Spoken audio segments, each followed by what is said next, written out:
Alexander Volkanovski is set to face Diego Lopes this weekend at UFC 325, and this fight will allow us to see whether Diego Lopes has made the changes to become the champion of the featherweight division and beat Alexander Volkanovski, or whether Alexander Volkanovski is going to dominate Diego Lopes again in a rematch. Today we're going to be looking at the strengths and weaknesses of each fighter, see what they can do in the rematch and how they can win. So without wasting any more time, let's get straight into the video. Now, from their first fight we can see two very important things. One, that Alexander Volkanovski is still elite at managing fights and his distance management, being able to be an absolute technician, being in range and out of range when he's supposed to be, and being able to counter. With Diego Lopes, we saw that he is someone that is quite aggressive, willing to force exchanges, thrives in chaotic situations where things get messy. He has the durability to keep pushing forward and has power in his hands that can cause serious issues. Going into this fight, Alexander Volkanovski has a lot of advantages. The main one being is his fight IQ, as Alexander Volkanovski is intelligent when it comes to having great distance management. He uses a lot of feints that can freeze people and have them guessing. He has a lot of tools in his arsenal and doesn't just use certain strikes. He uses punches, leg kicks, hits the body, hits the head, constantly moves around, stays on his feet, and isn't quite predictable. Alexander Volkanovski is also able to just adjust round by round and uses his intelligence to make the right decisions to win the fight. Going into the rematch, you can expect Alexander Volkanovski to be quite responsible when it comes to defense, and not giving Diego Lopes any chance to catch him like he did catch him certain points in the last fight. You can also expect Alexander Volkanovski to avoid any chances of any brawling situations, as we do know that brawling isn't where Alexander Volkanovski shines when it comes to fighting Diego Lopes. It's at range where he is able to be a technician and pick his shots. When you look at Diego Lopes on the other hand, you can see that there are some certain things that he does is quite advantageous for him. What I mean by this is that he has great power in his hands, and that power isn't something to be messing with. He is someone that is quite durable and has a brick for a head and can take punishment, and is really someone that can be quite durable in fights. He's someone that thrives in chaos and just excels in messy situations where it's just chaotic. He's also very quite creative, as he can counter you, like we saw in the fight with Gene Silva, for example. He can land shots like the spinning elbow that we saw quite recently, which shows his creativity. However, when we look at the disadvantages of Diego Lopes, is that yes, his aggression is great, but it could be quite risky for him. And what I mean by this is that it can make him quite predictable, as you know what's going to be coming towards your way, and he is quite slower in terms of speed against Alexander Volkanovski. You can see it in the first fight when Volk would throw, it's a lot faster, but when Diego Lopes would throw, it's a bit slower, and that makes him quite predictable. There's also the issues that, yes, because he tries to be aggressive and tries to knock you out, he can be overcommitting on certain exchanges, which can be, leaving him susceptible to counters where Volk can just step out and counter him. There's also the fact that he lacks any head movement, and yes, he has a great granite chin that helps him stay there and be durable.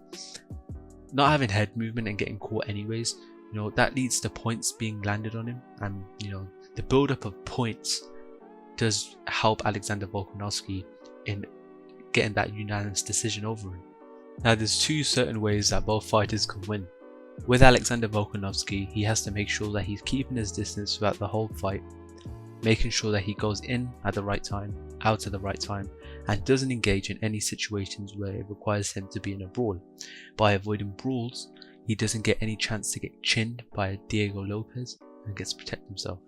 Volk's also got to make sure that he keeps the combinations landing on Diego Lopes by using punches, kicks to the body, kicks to the head, punches to the body, punches to the head, knees, elbows, doing everything he can so that he can get the points landed on Diego Lopes, because we know that he's not going to knock him out. Volk isn't known for his power, but he has speed, and by landing constant combinations, he can get the points needed to get that unanimous decision. By constantly peppering Diego Lopes with shots, who might cause Diego Lopes to be frustrated and trying to land one big shot out of frustration, which Alexander Volkanovski could use his elite footwork and distance management to evade and counter. He can do that many times throughout the fight, and by doing all of these things, it can lead him to a unanimous decision win over Diego Lopes. For Diego Lopes, I'd say he's got to be on it from the get-go. You know, when the fight begins, he has to just constantly be pressuring Alexander Volkanovski.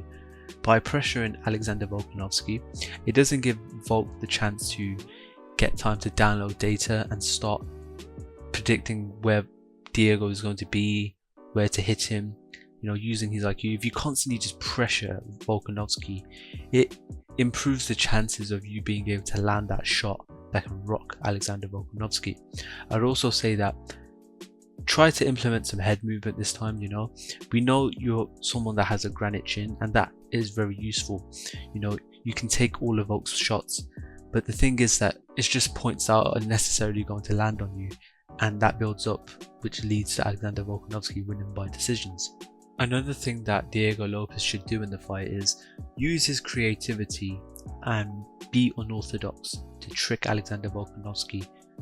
What I mean by this is that Volk's a technician when it comes to striking, and he's excellent when it comes to that. So by being unorthodox, doing things that aren't normal, being creative, like for example that spinning elbow he landed on Gene Silva, doing things that aren't on average thrown a lot, and doing things out of the box, and try implementing some unorthodox techniques. Like for example, you see Justin Gaethje, who uses a lot of dirty boxing. It's not normal boxing, it's dirty boxing. It's a bit different. It's quite messy, unorthodox, and can be quite chaotic, and that's where Diego Lopes thrives in. He thrives in chaotic situations which are unpredictable, as because of his power he has an advantage that if he lands on you, you're more likely to be hurt and damaged, and that's what Diego Lopes needs to do.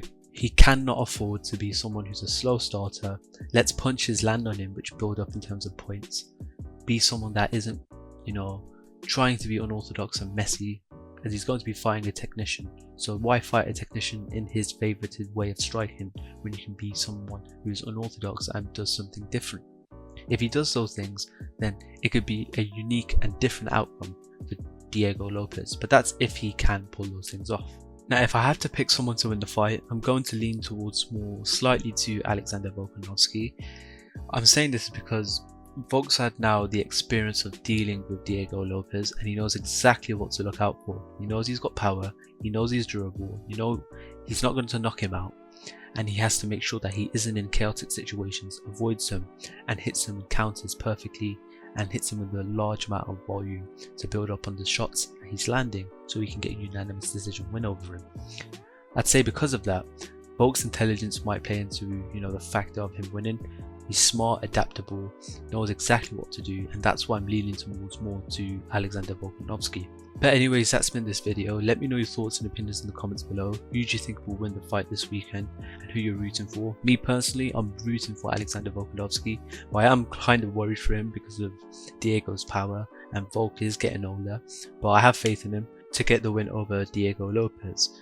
But if you enjoyed the video, make sure you like, subscribe, turn on that notification bell, and I'll see you in the next video. Thanks for watching.